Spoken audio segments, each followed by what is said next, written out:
nos toca la fosa isquiorrectal, me falta una R.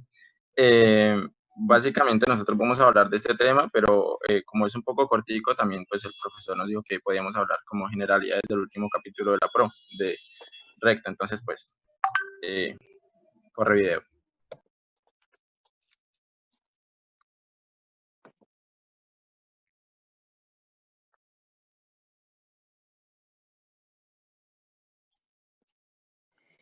Bueno, iniciemos hablando sobre la fosa isquional.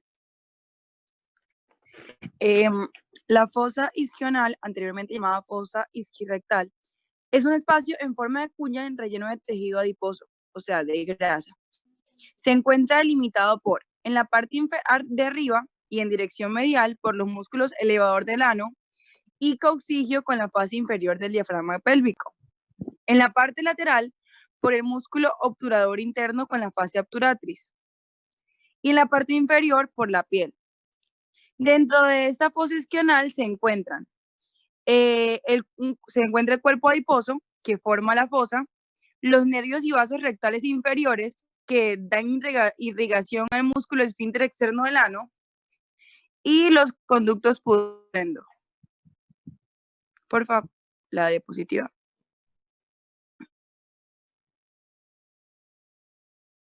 Ok, acá podemos denotar la fosa isquional. Está el músculo esfínter interno del ano, que es la que irriga. Ya podemos cambiar de imagen.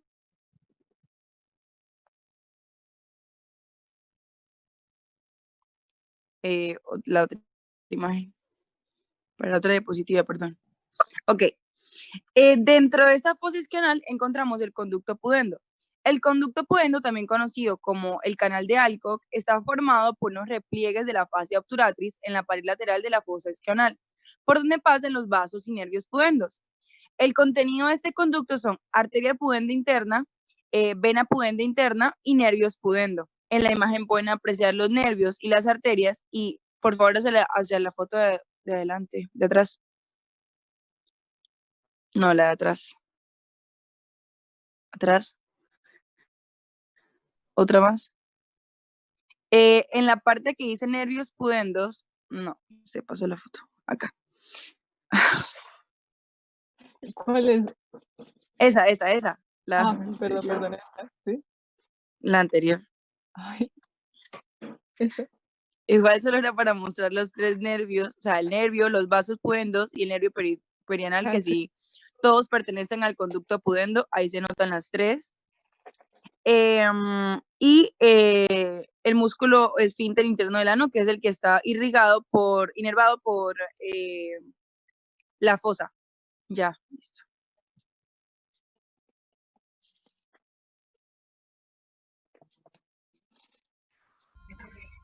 Bueno, el conducto anal comienza a nivel de la unión anorrectal.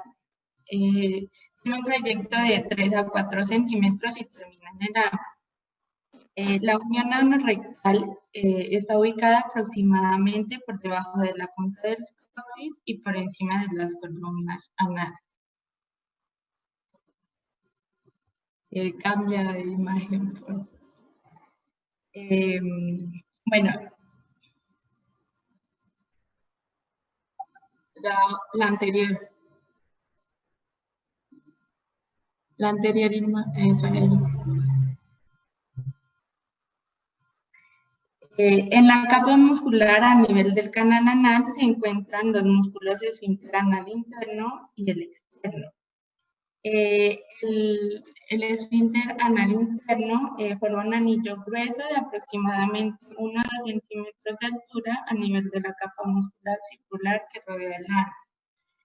El esfínter anal externo está fijado anteriormente al cuerpo perineal y posteriormente al coxis medio, y posteriormente al coxis por medio del ligamento anocoxígeo. Está conformado por 3 porciones, las cuales son la porción profunda, la superficial y la subcutánea. Cambia por... Bueno, las glándulas anales se encuentran en el tercio superior de la mucosa y forman crestas longitudinales que reciben el nombre de las columnas anales. En ellas se encuentran las ramas terminales de la arteria y las venas rectales superiores. Los extremos inferiores se encuentran unidos por las válvulas anales. Detrás de ellas se localizan las criptas de Morgan. En esas criptas se abren los conductos de las glándulas de Chiari. Encima de ellas hay recesos que reciben el nombre de senos anales. Esos se encargan de secretar moco, el cual va a lubricar el conducto anal para facilitar la evacuación de las heces fecales. Ya.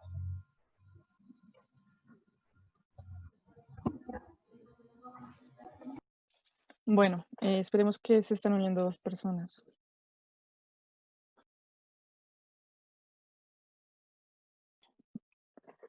Ahora, ahora yo les voy a hablar, ¿sí me escuchan, cierto? Sí. Sí. Ahora yo les voy a hablar pues de las relaciones. Bueno, en la fosa isquioanal, en dirección posterior al recto, se apoya en y sigue la concavidad sacrocoxígea. Inmediatamente posterior al recto encontramos tejido conectivo y luego la fascia presacra, con la arteria sacra media, los troncos simpáticos sacros, las arterias sacras laterales, los músculos piriformes y las raíces sacrocoxígeas. Bueno, y finalmente el plano óseo sacro y coxis, ¿sí? En dirección lateral encontramos en la porción peritoneal las fosas pararrectales y el mesocolon sigmoideo a la izquierda. La porción subperitoneal está relacionada en dirección lateral con el músculo obturador interno, que es este de acá, y su fascia, que pues es esta. Ay, no sé. Ay, esperen, yo puedo señalar, se me había olvidado. Bueno, la fascia pélvica, que es esta. Bueno, y más abajo se relaciona con el músculo obturador del ano. Con la fascia superior, o sea, con la fascia superior del diafragma pélvico. Aquí encontramos los vasos ilíacos internos y sus ramas en el uréter, que se aproxima al recto, sobre todo a la izquierda. Y por último, en dirección anterior, el recto está relacionado, ay, no se puso la imagen, bueno, en dirección anterior, el recto está relacionado en el hombre, en la porción peritoneal con la cara posterior de la vejiga, a través de el fondo de sacro, perdón, a través del fondo de, sí, sacro vesicorrectal y las asas del intestino delgado y el colon sigmoide. Y la porción subperitoneal se relaciona con las glándulas vesiculosas y la próstata. En la mujer, la porción peritoneal está relacionada con la cara posterior del útero, los ligamentos anchos, la trompa uterina y abajo el fondo de saco vaginal. La porción subperitoneal está relacionada con la cara posterior, pues, de la vagina.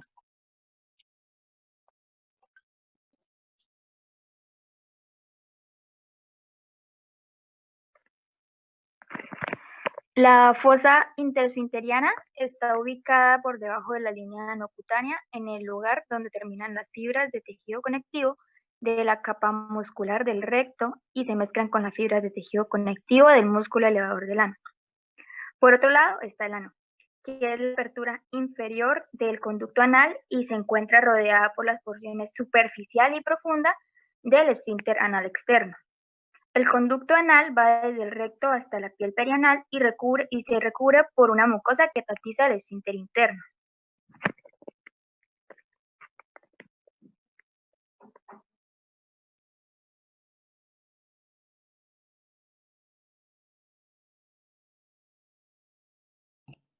La vascularización del recto.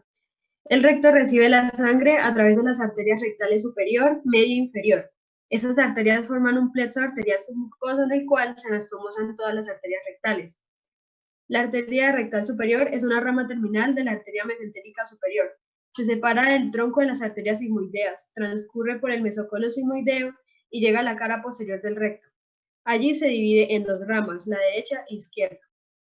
La arteria rectal media consiste en una derecha y otra izquierda. Son ramas de la arteria ilíaca interna. Esas arterias recorren el piso de la pelvis para luego alcanzar la pared del recto. Y por último, la arteria rectal inferior, que igual a la media, hay una derecha y otra izquierda. Son ramas de la arteria pudenda interna. Atraviesan transversalmente la fosa isquional. Irrigan ambos esfínteres al igual que la piel que está por debajo de las válvulas anales.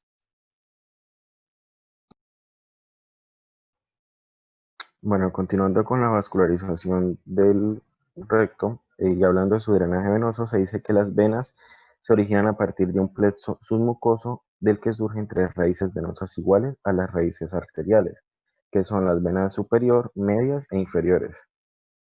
Las venas rectales superiores, mediales e inferiores se producen, principalmente se produce una anastomosis entre las venas portales y sistemáticas en la pared del conducto anal.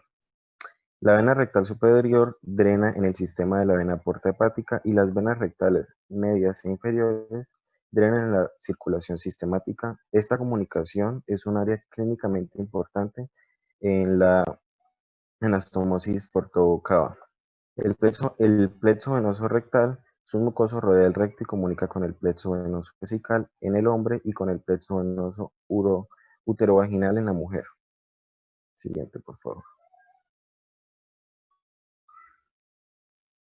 Sara. Listo. En cuanto al plexo venoso rectal, este consta de dos porciones. El plexo venoso rectal interno, que es profundo a la mucosa de la unión anorrectal, y el plexo venoso rectal externo, que este es externo a la pared muscular del recto. Aunque estos plexos se denominan rectales, son principalmente anales por su localización, función y relevancia clínica.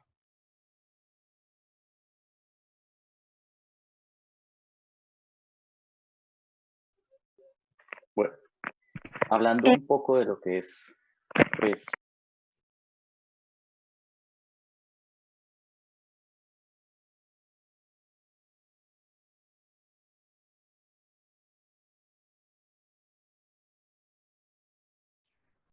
Aleja, continúa, por favor. En los linfáticos del recto se encuentran tres raíces, la superior, la media y la inferior, que está acompañada de las arterias rectales respectivas, la superior, la media y la inferior. La raíz superior tiene un nodo linfático que se encuentra a nivel de la división de la arteria, el hilio linfático de Mondor. La raíz media drena los nodos ilíacos internos y la raíz inferior, por una parte, drena hacia los nodos linfáticos ilíacos comunes y del promontorio, y por el otro lado a los nodos inguinales, conducto anal extrapélvico.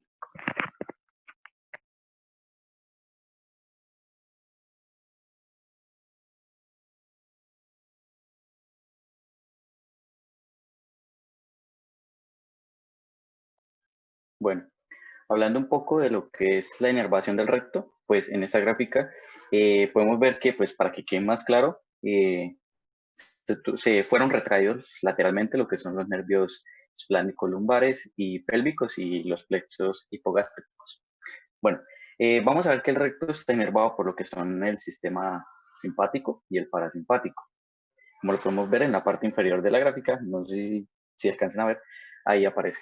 Bueno, la inervación simpática, pues vamos a ver que procede de lo que es la médula espinal lumbar. A través de ella, pues van a pasar a través de ella lo que son los nervios esplánico-lumbares y los plexos hipogástricos, a través de lo que son las arterias, perdón, los plexos periarteriales de la arteria mesentérica inferior y de las arterias rectales superiores. Para tener en cuenta ahí, tenemos que ver que pues el nervio rectal inferior se va a dirigir y penetrar hacia lo que es la parte media del músculo esfínter externo del ano. Bueno, entonces, no, por favor, la anterior. ¿La dejas? Sarix, ¿la dejas? Gracias. Bueno, entonces vamos a hablar de la inervación parasimpática, que como pueden ver serían las lineecitas como rojas punteadas. Entonces, bueno, procede de los niveles S2 a S4, como se puede ver ahí, de la médula espinal y discurre a través de los nervios pélvicos y los plexos hipogástricos inferiores, el derecho y el izquierdo. hasta el recto, hasta el plexo rectal. Eh, como el recto es inferior a la línea del dolor de la pelvis, todas las fibras aferentes viscerales siguen las fibras parasimpáticas, al revés. Por decirlo así, digamos, la línea esta que ven naranja, pues a partir de, pues toma las señales de dolor y las lleva a los ganglios ubicados en de S2 a S4.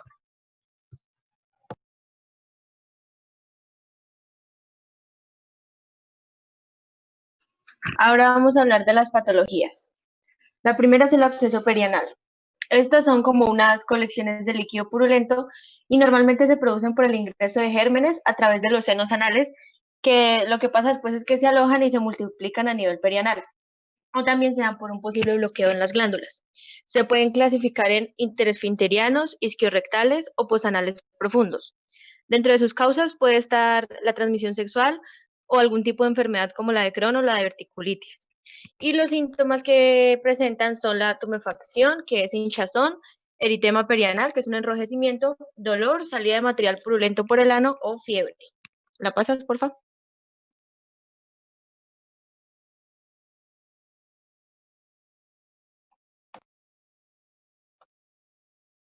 Momentos que se trabó. Ay, qué porquería. Ya. Bueno, ahora están las fístulas perianales. Primero, una fístula como tal es una conexión normal entre dos estructuras que tienen una superficie de revestimiento epitelial. Estas se pueden producir por diferentes lesiones, cirugías, infecciones o inflamaciones. ¿La pasas?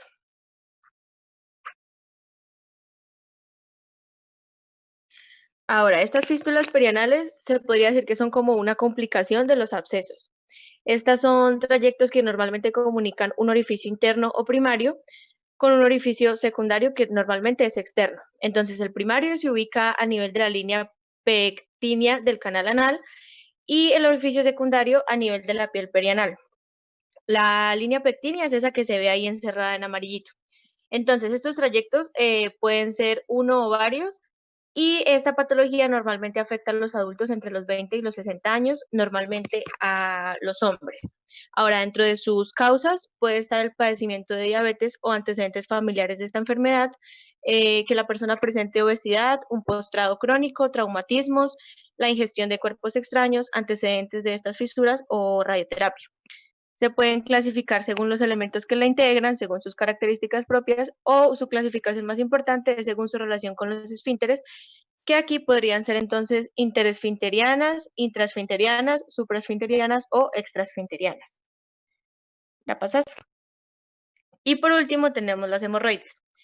Entonces, una hemorroides es una dilatación venosa que se presenta en los plexos rectales internos o externos a nivel del canal anal.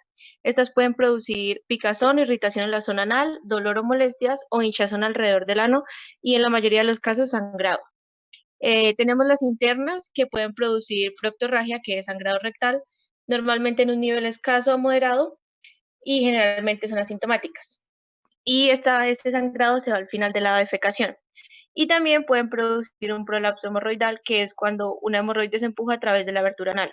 Ahora, en casos menos frecuentes, pero que también se dan, tenemos la trombosis de las hemorroides o una fluxión hemorroidal. Una hemorroides trombosada es cuando la sangre se acumula en una hemorroides externa y forma un coágulo o un trombo. Esto normalmente provoca dolor intenso, hinchazón, inflamación o unos bultos duros que se dan cerca del ano. Y las hemorroides externas entonces se ubican debajo de la piel que rodea el ano, están por la trombosis que genera dolor o la presencia de una tumefacción al nivel del margen anal que sea de un color azulado. Y ya.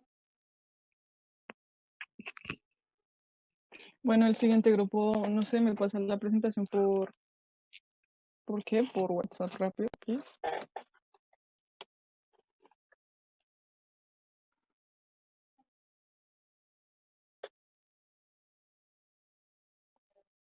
Pero rápido, muchachos.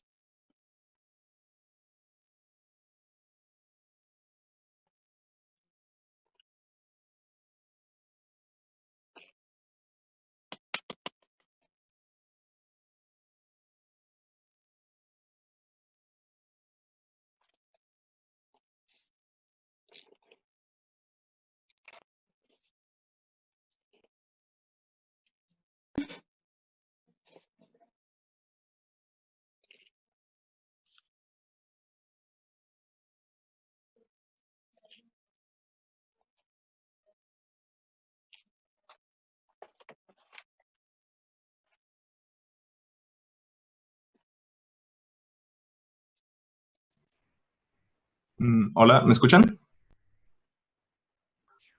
Sí. Sí. Bueno, como ven, el tema que nos toca a nosotros son los vasos hipogástricos. ¿La puedes pasar?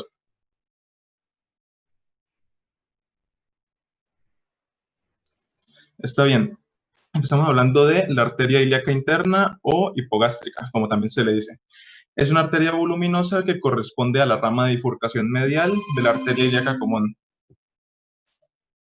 Irriga la mayor parte de los órganos de la pelvis, paredes, órganos genitales externos y la raíz del miembro inferior. Esta se origina en la terminación de la arteria ilíaca común, a nivel del borde inferior de la quinta vértebra lumbar, sobre la cara auricular del sacro, en relación con el promontorio.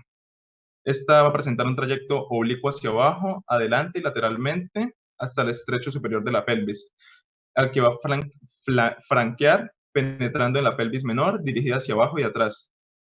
En el segmento superior, desde su origen hasta el estrecho superior, la arteria se va a aplicar a la arteria ilíaca externa. En este último segmento no va a presentar ninguna rama colateral. La puedes pasar. Las relaciones. Esta arteria se va a relacionar lateralmente con la pared pelviana, la cual va a estar tapizada por el músculo iliopsoas, hasta el estrecho superior de la pelvis, y luego por el músculo obturador interno. Se va a relacionar hacia atrás con la concavidad sacra, con el músculo piriforme, y se va a relacionar medialmente con el peritoneo pelviano que desciende de la fosa ilíaca a la derecha y que constituye a la izquierda el retrofondo del receso intersigmoideo. ¿La puedes pasar? Las ramas de la arteria ilíaca interna, bueno, esta tiene un modo de división variable y normalmente suele ser un poco difícil de describir. Para su esquematización la podemos dividir distinguiendo dos troncos terminales. Estos van a estar separados a la altura de la escotadura ciática mayor. Entonces tenemos un tronco posterior y un tronco anterior. Su tronco posterior va a dar origen a las arterias glútea superior, iliolumbar y sacras laterales. Y el tronco anterior, que de él van a surgir las arterias glútea inferior y pudenda interna. También tiene sus otras ramas que son la umbilical, la obturatriz y las arterias viscerales. Estas se considerarán como colaterales. Otra división que podemos hacer es según su disposición y el destino que van a tomar estas. Así que se las divide en tres grupos: las intrapelvianas parietales, las intrapelvianas viscerales y las extrapelvianas. Estas últimas son llamadas así porque están destinadas a irrigar la raíz del miembro inferior y el perineo. Pásala, por favor. Siguiente. Ok, entonces comencemos con la arteria iliolumbar. La arteria iliolumbar nace de lo que es la cara posterior o también lateral de la arteria ilíaca interna. Esta como tal se va hacia atrás. Cuando se va hacia atrás pasa por lo que es la fosa lumbosacra o el triángulo de Marsilli. El triángulo de Marsilli lo vamos a encontrar limitado por lo que es la columna vertebral o el músculo psoas mayor y las alas del sacro. Luego se va a ir más hacia atrás. Luego de pasar por este triángulo se va hacia atrás y se bifurca en sus ramas principales, que sería una rama ascendente o lumbar y una rama transversa o ilíaca. La rama ascendente o lumbar se va a encargar de distribuirse o irrigarme lo que es el músculo psoas mayor, el cuadrado lumbar y las raíces lumbares. Esta ramita ascendente nos va a dar un pequeño ramo que es el ramo espinal. El ramo espinal se va a encargar de irrigarme principalmente lo que es la caudaquina o la cola de caballo, como también se le conoce. Y la otra rama que podemos observar que nos da la ilíaca interna va a ser lo que es la rama transversa o ilíaca, también se le conoce así. Esta rama transversa se va a dirigir hacia atrás, hacia lo que es el músculo ilíaco, y se anastomosa con la arteria lumbar hacia arriba y hacia abajo se estaría anastomosando con la ilíaca profunda, rama de la ilíaca externa.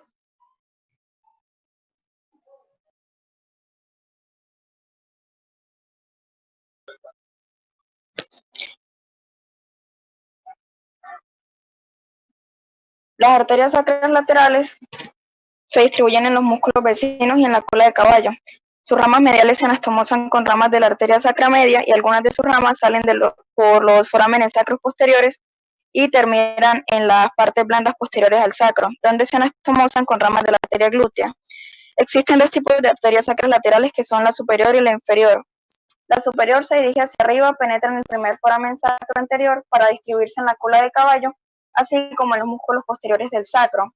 Y la inferior va a descender a lo largo del borde correspondiente del sacro por delante del músculo piriforme.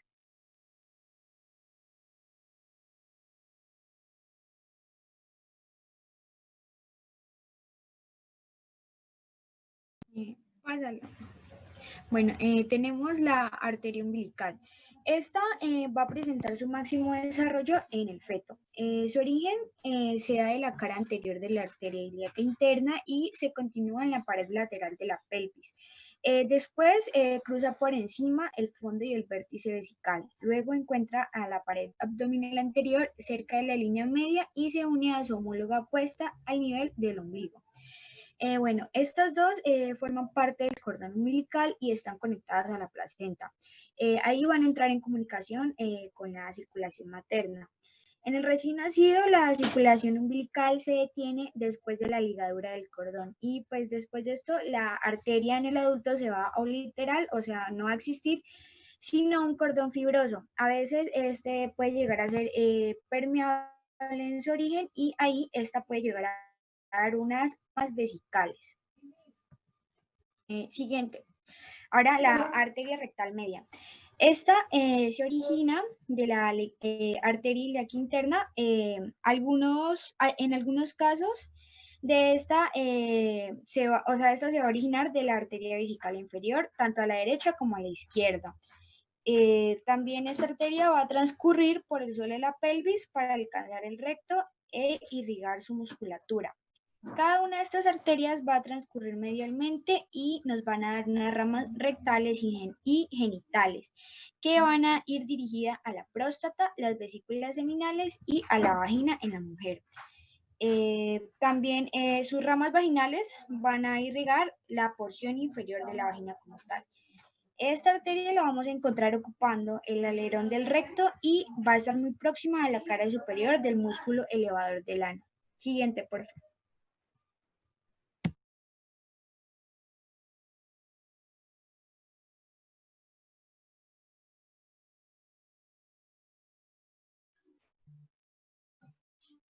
Bueno, la arteria vesical inferior va a tener como función irrigar la porción inferior de la vejiga urinaria y en el hombre también va a dar unas ramas prostáticas para la próstata y para las vesículas seminales. La puedes pasar. La arteria uterina es el equivalente a la arteria del conducto deferente en el hombre. Esta va a atravesar la base del ligamento ancho del útero, va a llegar al cuello del útero y va a ascender a lo largo del borde lateral de este. Se relaciona arriba con la arteria umbilical, abajo con la vaginal y es cruzada por el uréter que luego se sitúa por debajo y detrás de la arteria. Va a dar ramas helicinas para el músculo uterino, ramas vaginales que se conectan con las arterias vaginales y una rama tubaria que corre por el mesosalpinx para llegar hasta el sitio de anastomosis con la arteria ovárica.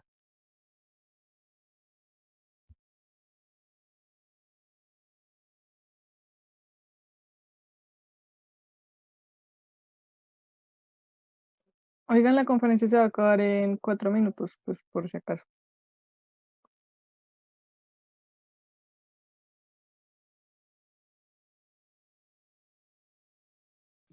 Pasa a la siguiente, creo que será él.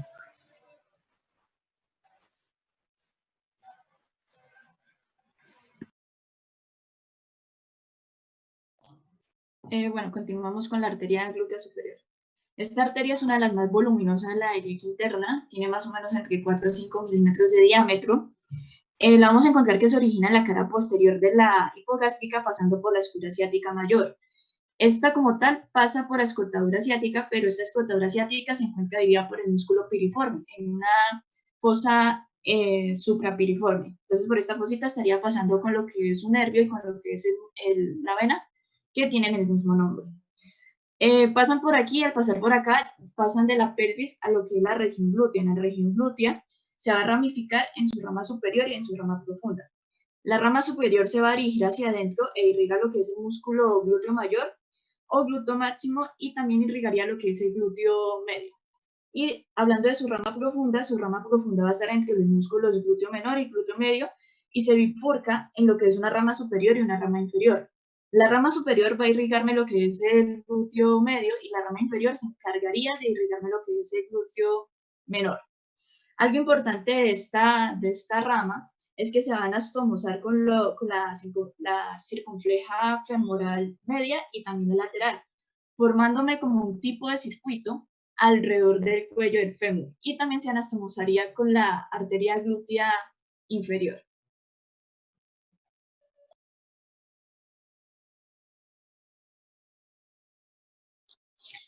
La arteria glútea inferior nace de la ilíaca interna por un tronco común con la pudenda interna o bien directamente de la ilíaca interna.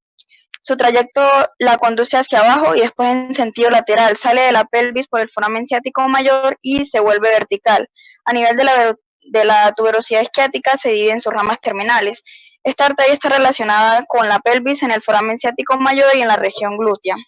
En la pelvis está ubicada por delante del músculo piriforme y del plexo sacro, detrás y medialmente a la pudenda interna, rodeada por venas voluminosas, y va a cruzar el plexo sacro pasando entre la segunda y la tercera raíz sacra. En el foramen ciático mayor está situada por debajo del músculo piriforme y se ubica lateral a los vasos pudendos internos y medial a los nervios ciático y glúteo inferior. Y en la región glútea se va a ubicar en la cara profunda del glúteo mayor y va a cruzar de modo superficial a la arteria pudenda interna, al músculo obturador interno con los gemelos superior e inferior y al cuadrado femoral. Y va a quedar ubicada medial al nervio ciático al que sigue en dirección paralela. Presenta ramas colaterales y ramas terminales. Las ramas colaterales van a irrigar al piriforme y una de ellas se anastomosa con la glútea superior y otra va a llegar a la articulación coxofemoral. Y las ramas terminales presentan un grupo posterior y un grupo descendente. El posterior va a irrigar la mitad inferior del glúteo mayor y la piel que lo cubre y se anastomosa con la arteria glútea superior. Y el grupo descendente, que es el más importante, está formado por varias arterias, a veces reunidas en un tronco común que continúa hacia abajo el trayecto de la glútea inferior. Estas arterias van a irrigar el nervio ciático, los músculos pelvitrocanterios, los isquiotibiales y el aductor mayor. Se van a anastomosar con la circunfleja femoral medial, proveniente de la femoral profunda y con sus ramas perforantes.